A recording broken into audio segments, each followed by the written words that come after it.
Welcome to the Summit for Wellness podcast, where we help you climb to the peak of your health. And now, here is your host, Brian Carroll.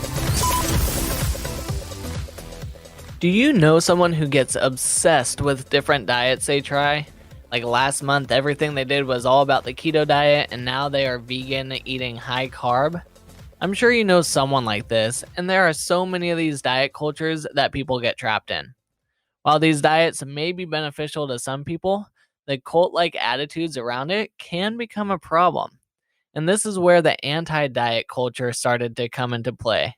It is focused on the behaviors around food instead of just the food itself. What's up, everyone? I'm Brian Carroll, and I'm here to help people move more, eat well, and be adventurous. And today we are going to talk about anti-diets and how we can navigate this confusing world of food and dieting. But before we dive into this episode is brought to you by our friends at Athletic Greens, whose nutrient-rich greens powder is full of immune-supporting and stress-reducing plants. With over 75 whole food ingredients in each scoop, Athletic Greens is a great way to support your body. To learn more, go to summitforwellness.com/greens. Now, let's dive into my conversation with Lucia Hawley. Lucia Hawley is a functional nutritional therapy practitioner, women's health expert with a master's in social work and clinical mental health, and her mission is to teach diet perfectionists how to bring calm back to their bodies from the inside out. Thank you for coming onto the show, Lucia. Thanks so much for having me. I'm really, really excited to be here and to chat. Of course, and I always like to learn a little bit more about the background of my guests. So can you tell us a little bit more about you? And I'm really curious about the clinical mental health aspect as well. So tell us a little more. Yeah, definitely. So yes, I have my certification. I'm a functional nutritional therapy practitioner. I also have my master's in social work, clinical mental health, as you just said. So I'm a total nerd. Let me just start with that. When it comes to not only our guts and how our guts function, but also that connection, which is now kind of trending. I think we hear more and more about the gut-brain connection. So really, how the heck does our gut talk to our brain? And specifically, how does that work for women who are curious about releasing body fat and losing weight? So I came to where I am now because of my own health and wellness journey. And before we started recording, I know, Brian, that you said that, yeah, that seems to be a pretty common theme for people who work in health and wellness. There usually is some sort of turning point in their life with their own history where they had to figure out how to help themselves feel better. And that was really true for me. When I think about my health and wellness journey, there are definitely I wish I had a 15-second elevator pitch about it. It can be a long and winding road. But when I was a younger teenager, I experienced a weight loss of about 80 pounds. So that was a big part of, and is a big part of my history, what that experience was like. But then later in my teens, I also I was a pretty smart kid, did pretty well in college, and I had a year in college where all of a sudden I couldn't focus. I couldn't do my homework. I couldn't, do any of the extracurriculars that were easy for me. All of a sudden, my life kind of came to a stop. I had the privilege of moving back in with my parents, which was awesome resource for me then. But something had changed when I was in my late teens, and I didn't understand what it was. And I was going to doctors, and medical community is awesome. So that's all good and fine. But I really was kind of getting the response that, well, you look okay and you act okay, so here's a pat on the back. You're probably just stressed out, right?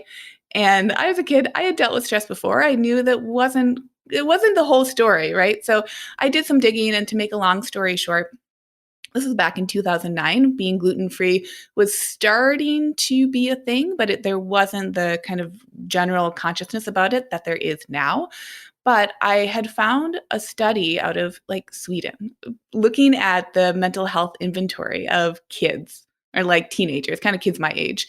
And they were looking at two groups. And one group, they decided to have the kids go gluten-free for a set amount of time. And the other group, they were eating the regular foods. And they looked at the inventory of the distress, the mental health distress that these kids were experiencing. And the kids who went gluten-free had a reduction in anxiety and kind of more depressive signs and symptoms. So I figured, well, whatever this gluten-free thing is, Even then, I was a nutrition nerd. I was like, I can try that. I can try it for 2 weeks, see what happens. I tried it for 2 weeks, went gluten-free, and panic attacks stopped. Anxiety attacks stopped. Brain fog stopped. I was able to get back into my I was a nerd. I just wanted to be able to do my homework, basically. I was able to get back into it. And I was like, if that was so life-changing for me, this one tweak, I don't want to stop talking about that. And not that everyone needs to go gluten-free. I never believed that. But I knew that if one thing could change and make such a big impact for my mental health, right? Back then, it was all about, well, if you go gluten-free and it's good for your gut symptoms, I didn't really have very many gut symptoms. So it was really this full body effect that was life-changing. So from there, that really spurred me to say, I get to investigate this that much more fully. And then I can really take what I'm learning and my own personal experience and hopefully support people and have them really come into a deeper understanding of what the heck is going on in their bodies. Well, I guess the doctor was right that it was stress related. They just didn't understand quite what was stressing you out, and that was the food you were eating. Yes. So they were Totally. spot on in a way. They were. So I want to dissect the 80-pound weight loss while you were a teenager a little bit. Was that your decision, or was that decision made for you by a parent or someone else? Oh, I love that you asked that question. Yeah. So that decision was actually made for me by a parent. My parents put me on the Atkins diet. And what was interesting about that, I think dieting, and we'll get into dieting because I have lots of thoughts on that too, if you want to be chatting about it. But what was interesting about that was I was put on the Atkins diet because of my body weight, the scale weight, right? There was a desire for me to lose weight so I could feel more functional, so I could go do things and be a kid, right? As soon as I began that Atkins diet, I started to feel better. And again, I was a young enough teenager that I hadn't quite noticed that changing what I ate could change how I felt. And I didn't even know. When you grow up and you think, oh, I have headaches every day, I feel kind of tired and lethargic. If that's your norm, whatever age you are, that's your story, right? So you might not even know, oh, I don't have to have a headache every day. I don't have to necessarily feel kind of overwhelmed by different physical activities. I can feel more embodied simply by shifting what I'm eating. So really there are parallels there between what had supported the beginning of that 80-pound weight loss, and then later a few years having that exploration of what it could mean to go fully gluten-free. Yeah, and I love talking to people that specialize in an area that they have also gone through a health issue with, such as a weight loss, and you focus a lot with weight loss. So let's dive into a little bit more about weight loss, because I know a lot of people focus on the number and they forget about everything else. So can you talk a little bit about that? Yeah, definitely. And that's really the focus. So I have a group coaching program. It's called Lean and Liberated. That's our big focus, is saying what happens when we really validate that someone wants to lose weight. So when someone says that they want to lose weight, 9 out of 10 times, 9.9 out of 10 times, what they're saying is they want to lose body fat, right? So in really this work, when we're releasing body fat, yeah, there are physiological processes that are happening there, but there's also emotional processes, right? There are whole stories and whole sets of habits that we have come to believe or have come to enact as our norm. So really, when I'm supporting women, I primarily work with women in fat loss, what we're doing is that we're understanding the different foundations of health and wellness. What is blood sugar? What is that regulation there? How does it fluctuate? Why is that important for my physiological health? What is my digestive system? What are these different digestive organs? How do they work? How do they work in harmony? Once we get those foundations of wellness, then that's all analytical stuff, right? And that's actually why diets in general, those diets that promise us really quick results, like, oh, lose 20 pounds in a month, right? So exciting. Oh my gosh, who doesn't get lit up if you've ever wanted to lose weight? When you hear that, you want a quick fix. Well, what those diets are doing for the most part is that they're really lighting up the left side of our brain. And the left side of our brain is that analytical, logical brain. The things that look really good on paper, which is what a lot of diets are. They're very structured, often pretty restrictive. They really give us black and white, do this, don't do that information. Our left side of our brain gets pinged, excited. We choose to do that. And then often what happens is that we fall into that dieting cycle, right? So the dieting cycle of I'm going to do this new thing. I feel euphoria. I do the new thing, which is typically a restrictive diet. Someone does the new diet. It works for a while. Maybe you see some results. Over time, what happens? The diet isn't necessarily integrating into that person's life. So inevitably, either they get stressed out, they go on vacation, something happens where they fall off the diet. And then from there, once they fall off the diet, there might be feelings of guilt, resentment, frustration with oneself or one's body. Oh, I didn't do it, right? I'm not the person who can do a diet. Oh, that didn't work for me. My metabolism is too slow. So what happens? We stop the diet. And then at some point, we start a new one. And there's that new cycle that begins again. So all of that is really kind of pinging and encouraging our analytical brain to come on board. And so what I'm doing with women and what I'm finding is really helpful is that we're actually integrating, in addition to this functional information about our bodies and learning what's happening in them, what we're doing to stop that dieting cycle that I just described is that we're bringing practices on board that help to light up our emotional right side of our brain, because there's a lot of power there. Just like we were talking about the gut brain connection, we need to have like total brain connection. So that left analytical side, as well as the right emotional side. It is kind of interesting because a lot of diets do like a 20-day, 28-day, 30-day push. So it's like we're training people that a diet is only a month long. And then if you look at the magazines in the grocery stores, then it's like a 6-day push.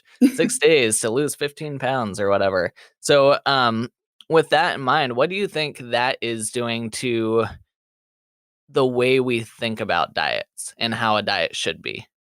Definitely. Well, it's definitely reinforcing the fact that all a diet is intended to do is make a short-term change. And that can be fine. Sometimes there are people, I think about people who are in sports where they're cutting weight in order to like do this like powerlifting, right? You get into a weight class. Okay, yeah, you know the drill. So we can have diets that functionally are short term and that we're using for short term purposes. That's fine. We don't have to judge that. It can just be, as you've had the experience before. But what's happening is that, especially, and this happens across genders, but because I work with women, I'm going to use the term women. But what's happening with women over and over again is that they're being, unfortunately, sold the idea that, hey, just do this short term fix, and then you won't have to worry about anything else in the long term because you'll, quote unquote, using air quotes here, fix the problem. And the thing is that we're not actually learning tools and we're not actually changing anything in the long term. And then we're feeling bad and guilty that we were good, right? And we tried the diet and maybe we did it really like 100%, really like type A, like if I'm doing a diet, I'm going to do it really well. Unfortunately, the thing is, it's never going to be that long-term fix because they weren't designed to be the long-term fix. And that's that missing part is that we start to hear, well, if I just keep dieting, if I chronically diet, then I'll get, the weight loss, or then I'll feel better, then I'll be more comfortable in my clothing. They weren't designed to do that. So the interesting thing is a lot of people want to lose those 30, 40 pounds in a super short amount of time because they say that once they lose the weight, then they'll go into maintenance mode. But we've never learned how to maintain our weight in the first place, which is why people are constantly increasing in weight every single year. So it's definitely interesting that we're kind of getting stuck in this roller coaster ride of diets. Yo-yo dieting is essentially what it is. It is. It is 100%. And yeah, it is. It's unfortunate, right? Because we spend so much time and so much brain power. When I'm working with my clients and women in my community, it's incredibly frustrating to feel like you're putting in this effort after effort to try a diet, to try a different diet, to try to find the thing that is just going to make it all work, right?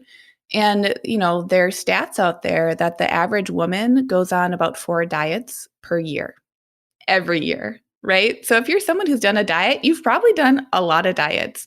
So it's less of, I think it really has to come back to a perspective shift of both saying, well, the diet was never really intended to help you. Yeah, maybe you're going to cut some weight pretty quickly, and that can be empowering and that can be motivating, but motivation is short-lived. So if we aren't really taking, like you said, those steps to learn, okay, how do I do the unsexy thing of learning these different lifestyle choices that are really going to position me to be in a place where I'm living and embodying the life that I'm saying I want to embody, then we're just unfortunately going to be stuck in that cycle again and again, where the most exciting thing is to try a new diet. And so right now there's a term, the anti-diet culture, that's going around. And it's something that even I had to look more into, because just the name of it makes me think of the people that are like, screw diets, I'm just going to eat whatever I want. So can you talk a little bit about the anti-diet culture and the pro-diet culture, and how the differences between the two, and how we can bring them both together in a healthy way? Yeah, definitely. So I'll start with diet culture, because really the anti-diet culture movement has come because of this more cultural awareness and consciousness around diet culture. So diet culture, in essence, is really the culture that we're in, that comprises of marketing and stories and ways of being that we might not have had really consented to being in, but it's just like our current culture, where being skinny is being better, right? Being svelte, being more muscular, if you're maybe more male presenting, etc. We have these different silos and ways of being and appearances that we're feeling we should look like. So be tall, be skinny, be whatever else. And because of that, marketing, whether it's in magazines, whether it's more subconscious online, on Facebook, on Instagram, whether it's from an influencer, it's on TV in a commercial, wherever it is, the messaging and marketing is always in support of that. So diet culture means that really we're steeped in the idea that we are wrong and that we should try to change ourselves. That's what it often boils down to. And a lot of that comes back to your appearance is wrong, your body is wrong, you should try to change it. How do you change it? Use a diet, right? So that diet culture is really tiring. It's exhausting. And what it's doing is that it's trying to, more times than not, people who are jumping on diets, let's say, are trying to change themselves out of shame, blame, or guilt. And they're trying to motivate themselves using these negative motivators unconsciously and subconsciously. And they're trying to be good because they're being told your life will be better if you are thinner, if you eat in this certain way, right? You will be a better person. So, anti-diet culture, really, in the last couple of years, from what I've seen, is the ping pong effect of people who are very fully rejecting diet culture. And these people are saying, well, I didn't consent to being told that I should just be skinnier or that I should diet away and be this small person, right? So, diet culture, there's a spectrum that both diet culture and anti-diet culture fall on. So, because of that, I think, again, you and I were chatting before the show.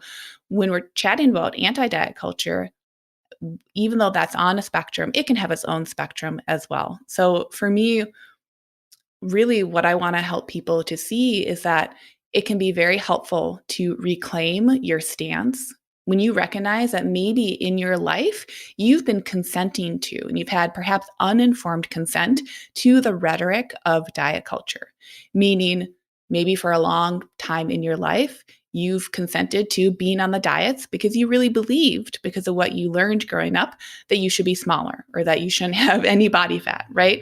Does that part make sense? It does. Okay. Yeah. So then from there with anti-diet culture, the thing for me, because I don't like to identify with either. I love to be in that gray area. I'm always telling people we're just dabbling in the gray area. Like that's what we're doing here, especially around weight loss. Because what happens and what I see is that if we ascribe to having a label, if we claim I'm anti-diet culture, that in one part is socially reaffirming. And it's socially reaffirming because as humans, we are social creatures. It's actually healthful and helpful that we want to stay safe by finding community. However, I think the kind of unfortunate part of anti-diet culture that isn't really being spoken to a ton right now is that when you identify as anti something, that automatically means that you're still thinking about the thing that you're anti. So I think the conversation can become that much more rich. And actually, we can embody these conversations much more fully if we say, well, what happens if I allow myself to move beyond the label of diet culture and beyond the label of anti diet culture and really to reclaim really that physical and emotional and even spiritual safety when I recognize and see this landscape for what it is.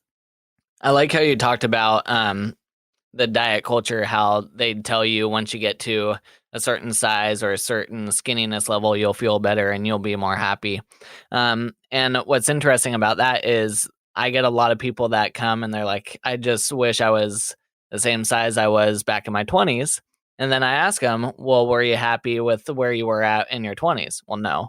So it's like, even, so no matter what shape, size, whatever you want to call it, you are currently, doesn't mean you automatically have happiness. Exactly. Exactly. And I think that's such an incredible point too, because then it really opens up our eyes to see, well, hey, if I've been looking at my history with rose colored glasses, what happens if I allow myself to take those glasses off, right? If I'm not having to chase my high school weight or my college weight or when I fit into my wedding dress or like whatever the scenario is, because I think a lot of people, they have a visual or they have a reminder, ooh, it used to be like this and it isn't, right? Oh, before I had kids, my body was this way and now after. Here's the thing. If we allow ourselves to be in the present moment, that is going to help neutralize so much of that chatter because it is mind chatter. And that mind chatter, right? Our brains kind of looping, saying, oh, it was better then, it was better then, I'm bad now, I'm less worthy, whatever it is. That is actually just a habit. And it's a subconscious habit too. So since a lot of this keeps coming back to habits, let's go through a couple of the common habits that prevent people from losing weight or feeling the way that they want to feel. Definitely. So, a really common habit, especially for women, is first off, engaging in that dieting cycle that I mentioned a few minutes ago and not even understanding that that's habitual, right? Because every time we try a new diet, what do we tell ourselves? We say, ooh, this is the one. Like, ooh, this time it's different. But if we actually step back and look at our history, most of the time, every diet that we've chosen has been because of the same reason. So the diets and those subconscious diets can come back to our identity. And what I really find is that a lot of women are habitually identifying as dieters, but they maybe consciously haven't been identifying as that, but subconsciously they've had and have held a belief that they need to diet. They have to be the person who diets. So that's the first habit that we look at when we really start to say, okay, how are we going to change things and have things be different now? Not because what you were doing before was bad. That's actually a really big part of the story is that we have to love and embrace, even when it's painful and feels like gross, be like, oh, I don't want to embrace that I did 30 diets, right, over my lifetime or more. But if we actually embrace that and take the learning from that, that's when we can start to hold hands with and embrace our newer habits. Because every time we try to break an old habit, like, oh, I can't believe I used to do that, I'm going to be different this time.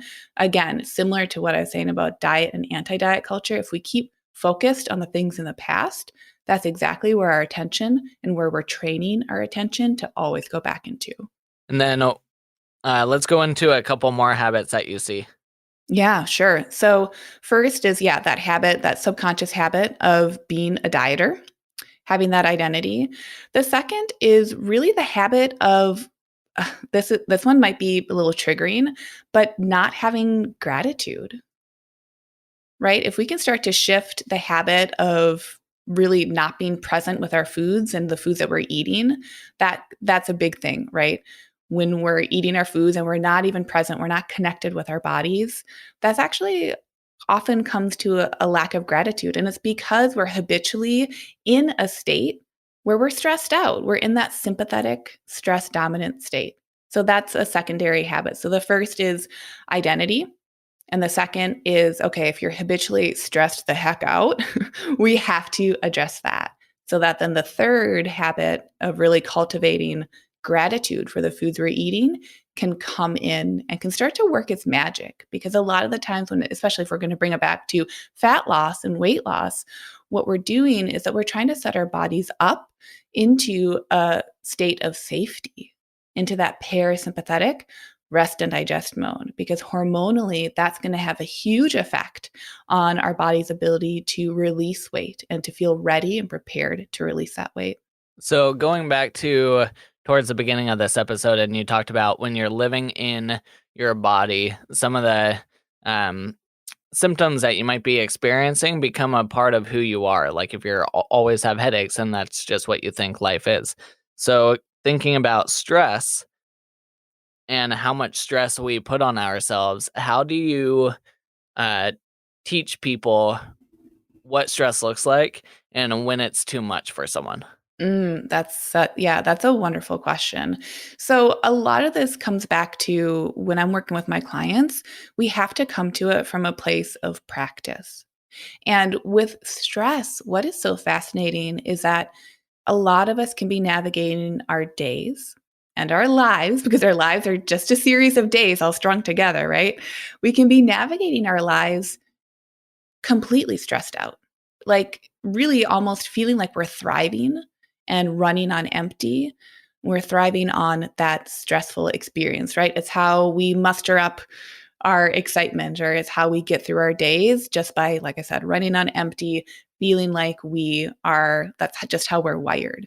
So when we start to cultivate practices, or we start to even have these dialogues like you and I are chatting about around stress, if we actually relax, right? Let's say it's a little bit of self-care, or, someone told you, okay, go take a bubble bath, like whatever it's going to be, mute the distractions, like you're doing something that's out of your norm and it's physiologically relaxing. That can be such a novel experience and such a novel stimulus that we actually intellectually find it stressful, because it's such a different habit. Does that make sense? Interesting. Yeah. So really, for a lot of people who are coming to me, they might identify as being type A, really being like overachievers or very high achieving people.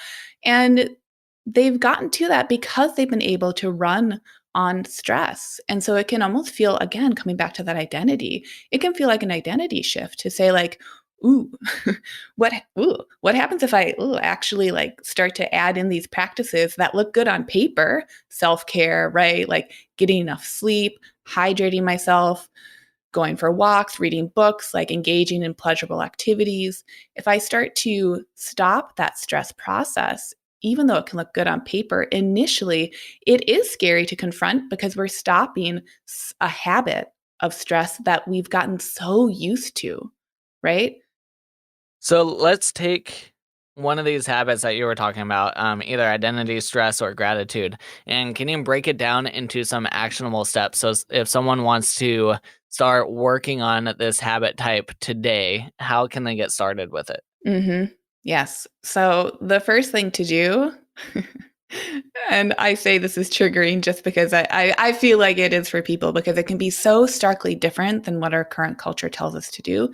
The first step is to really embrace everything in your history that has brought you to this present moment. And that's like macro level. Okay. So I know that that's like bigger, but it's really starting to say, okay, I am going to begin to cultivate a practice where everything I've done up until now is okay. Because if I take away that judgment of all my previous actions, then I'm no longer focused on those previous actions. So the first step is really starting to come into the present moment. From there, what is also really helpful then is starting to say, okay, now that I'm like not worried about that like high school weight that I was at, or doing the diet that worked for me once, but now I like it's not working for me anymore. Then once we're starting to break that cycle, we're able to look into our future, and we can start to, I call it the perfect you plan. So we really start to break down like, what is your ideal future, right? Why are you at this point in your life now where you're saying something has to change? Because that's really what it is, right? When people come to saying, hey, I'm going to lose weight, but I'm going to lose it for good. What they're also, kind of secondarily saying is like, I don't want to be doing the things I've been doing because they haven't really gotten me where I say I want to go. So we have to both understand that we're going to be releasing things from the past. And then because of that, we're opening up our brain space to then focus on the future. I like it. I like it. Uh, yeah, I love talking to people about how to break down habits because everyone has a little bit different approach to it. But I think it's so important because if you tell someone, just start eating better, well, how? People don't have the steps to get to point A to point B because they need a map. So I love that you're breaking it down into a way that people can actually follow the map to figure out how to change their habits. Yeah, exactly. And in terms of food and nutrition, so often we focus on the foods themselves, right? We say, do eat this, don't eat that. Like, this is how you're going to build a new habit of meal prepping or of shopping at farmers markets, like whatever it is that we want to shift around. And that's great. That's really, really needed. But what I've started to identify too is that if we're only ever talking about building habits around our foods, I think we're actually missing part of it actually can kind of get a little diety, right? Where like just focus on the foods, just focus on the foods, right? Just start here. It's helpful to a certain point. But we actually have to look at if we want to be learning how to build these habits for life and for a lifetime, we have to look at the other times of our days because we aren't eating 24/7. So we do have to talk about things like, well, what is your appetite telling you? What is your relationship to your hunger? Right? What are the stories you have around feeling hungry? What is your relationship with your energy and your energy levels? So, starting to break things down to say, like, yes, the focus on food and nutrition, because there's so much learning there, it's so hugely helpful. And again, for me, it was life changing. It was so life changing to learn about the different foods that I was eating. But beyond that, when I was ready, then starting to say, like, ooh, I actually have stories around what happens when I get hungry. And that plays a role when I am looking to lose weight or I'm thinking about my body composition. So yeah, it's habit building around the foods themselves and then getting really comfortable, again, coming back to the parasympathetic state of saying, okay, I feel good. I feel pretty good even. I feel okay with my nutrition choices. Now I'm comfortable with that and I can start to look into other areas of my life as well. Yeah, it's kind of interesting because you bring up the identity aspect and then building habits around that. And if you think about it, when some people, when they make huge composition changes in their body, like their perception of themselves and the world changes a lot in that time. And then, like if you're going from a very large shape down to a skinnier shape, sometimes you get confused and you self-sabotage Mm, because you don't know how to be that type of person in the world as a smaller person. So I think the fact that you talk about identity, I think that's a great way to teach people how to be themselves while they're going through different changes, no matter what the change is. yeah, I love that you brought that up. It's so salient and I think that's so helpful for people to hear. Because again, if we come back to some of the, more diet culture lens of the world, which is kind of just like the common and conventional stuff we have around like food and nutrition, right? It doesn't really get into like the alternative health and wellness. So commonly what we're told is that like the goal is to get to that end result, whether that's a 20-pound weight loss or like fitting into the skinny jeans, like whatever it is that our culture is saying is like good. And what that boils down to is it's saying like you have to be the person who has these things, right? You have the weight loss, you have the certain body type, you look a certain way, you have the appearance. And exactly what you were saying, if we can actually take that and say, yeah, people can have a certain thing, but in order to have that health status, appearance, whatever, first off, there's there's a lot that goes into that statement, but if we truly want to have that, we actually have to go a step further and say, first off, I need to be and embody the person who is doing the things in order to have that, right? And that starts to put the building blocks in the right order in order to then say, oh, I'm actually like intrigued to build my habits instead of going on one more crash diet, right? I'm actually intrigued to start to shift and tweak little pieces in my life that are here to serve me.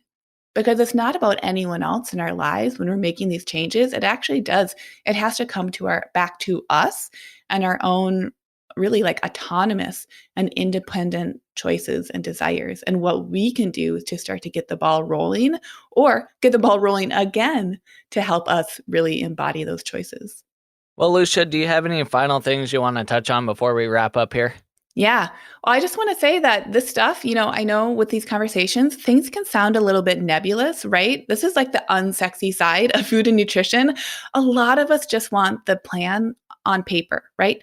Give me this protocol, give me that protocol. I don't want to be doing the emotional heavy lifting. But I just want to say for anyone who's listening, if this is resonating for you, this is actually such a beautiful cue that it might be time for that emotional brain. Your emotional brain might be like starved to be coming on board around these subjects. So I just want to say this stuff can seem overwhelming at first, but once you come into it, I think you'll realize that that overwhelm was just a story. And it's actually another one of those cultural stories. So I just want to throw that in there because I know with my clients, they can say like, oh, I'm so excited. Like, yeah, I want to lose the weight for good. Whoa, this just got really emotional. Like, ooh, I didn't know that it was going to get this deep.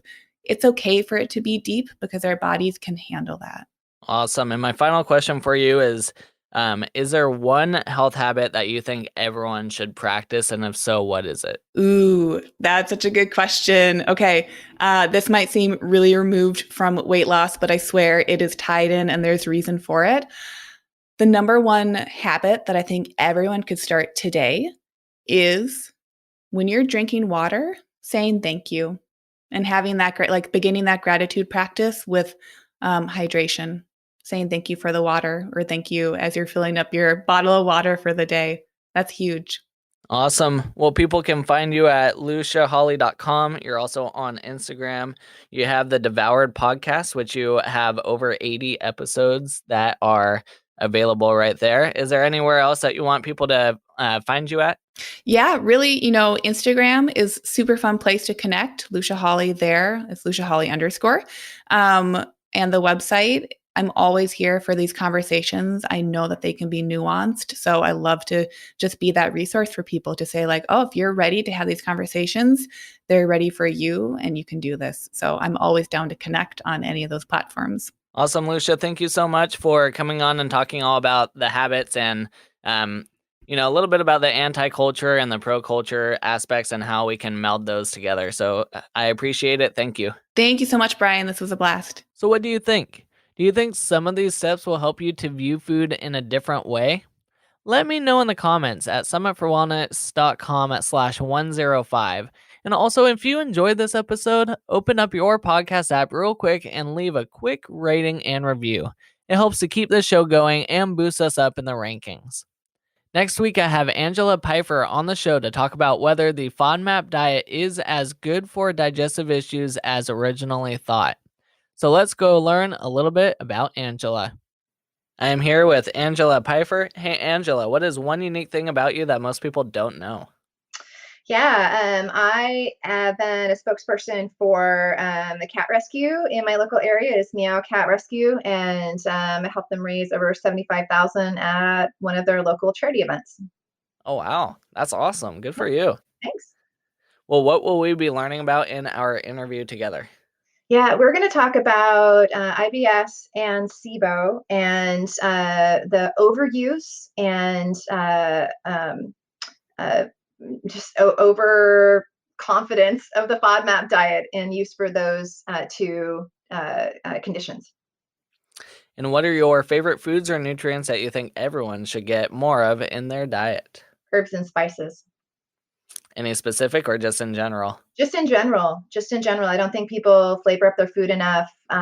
Ginger, turmeric, basil, parsley, cilantro. They all have amazing compounds within them that impart health in us, and I don't think people think about them enough. And then what are your top 3 health tips for anyone who wants to improve their overall wellness? you need to breathe, you need to move, and you need to sleep. And you need to put your Perfect. blue screen down. That one's really important. Unplug. I'm going to keep Yeah. going. Unplug. And do you have recommendations on when to unplug, like before bed?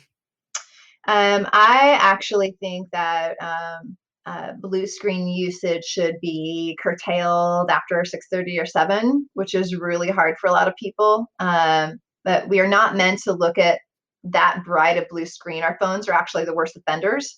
So basically you're saying, brain, it's the brightest, sunniest day you've ever seen in your life, but I want you to wind down for bed. Like, you're working opposite. If anyone's gone camping and it's dark at 9 o'clock, everyone's tired.